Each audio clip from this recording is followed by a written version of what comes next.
শহরের জীবন ছেড়ে আজকে একটু গ্রামে যাব। ব্যস্ততার ভিড়ে নিঃশ্বাস যেন বন্ধ হয়ে যায়। একটু খোলা আকাশ আর গোধূলি বেলা। যদি এখানেই মরণ হয় তবে আফসোস নেই।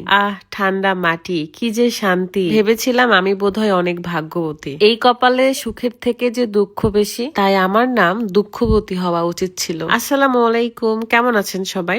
আজকে একটু শহর থেকে গ্রামে যাচ্ছি। বাচ্চাদের স্কুল ছুটি হয়েছে, তাই আমার ভাবি এবং বাচ্চাদের নিতে যাচ্ছি। এই সুযোগে তারা ফুপির বাড়ি ঘুরে আসবে। চলতে চলতে রাস্তার মাঝখানে আমি দাঁড়িয়েছিলাম, কারণ পাশে একটা সুন্দর জায়গা পেয়েছি। দেখেন, খোলা আকাশ আর গোধূলি বেলা, তার মধ্যে আমি একটা সুন্দর রোজ গাউন পরেছি। এই গাউনে যেন মনে হচ্ছে ফুটন্ত গোলাপ আছে, আবার হাতে সুন্দর ডিজাইনও করা ছিল।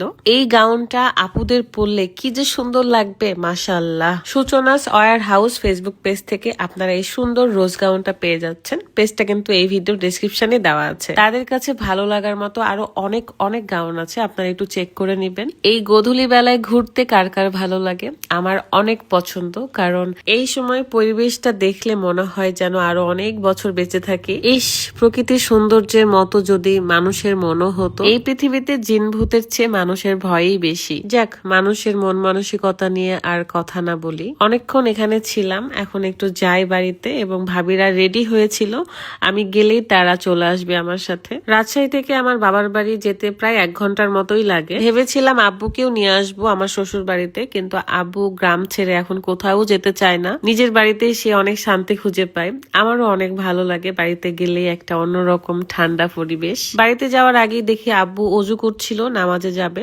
বললাম যে আমাকে একটু বাড়িতে রেখে আসেন, তারপরে নামাজে যান, কারণ কিছুক্ষণের মধ্যেই মাগরিবের আজান দিবে। তো আব্বুর সাথে হেঁটে হেঁটে যাচ্ছিলাম আর দেখছিলাম যে ধান কাটা শুরু হয়ে গেছে।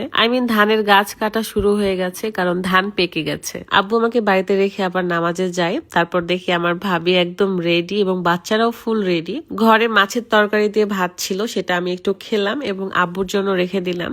তারপরে এসে একটু বসলাম, কারণ বারান্দায় বসে থাকতে আমার অনেক ভালো লাগে। আর বাড়িতে আসলে আমি খালি পায়ে ঘুরে বেড়াই। যতটুকু সময়ের জন্য আসি না কেন, আমার এই অভ্যাসটা কখনোই যাবে না। এই বাড়িতে আসলে অনেক কিছু মনে পড়ে, অনেক স্মৃতি এই জীবনে। আমার দুঃখ হয় শুধু সব সময়। আগে নিজেকে ভাগ্যবতী মনে করতাম, কিন্তু এই কপালে সুখের চাইতে দুঃখ বেশি, তাই নিজেকে দুঃখবতী মনে হয়। পাওয়ার থেকে হারানোর সংখ্যাই বেশি, আর এটাই হয়তো আমার জীবন। রান্না করা চুলা ছিল, তাই চুলার হালকা তাপ বের হচ্ছে, আর এখানে বসে তাপটা নিতে আমার ভাল লাগছিল। বাড়িটা এখন ফাঁকা হয়ে যাবে, আমার আব্বু একা একা থাকবে। আসলে আমার ভাইয়ের বাচ্চারা অনেকদিন ধরে কোথাও ঘুরতে যায় না, সো তার ফুপি শহরে থাকে।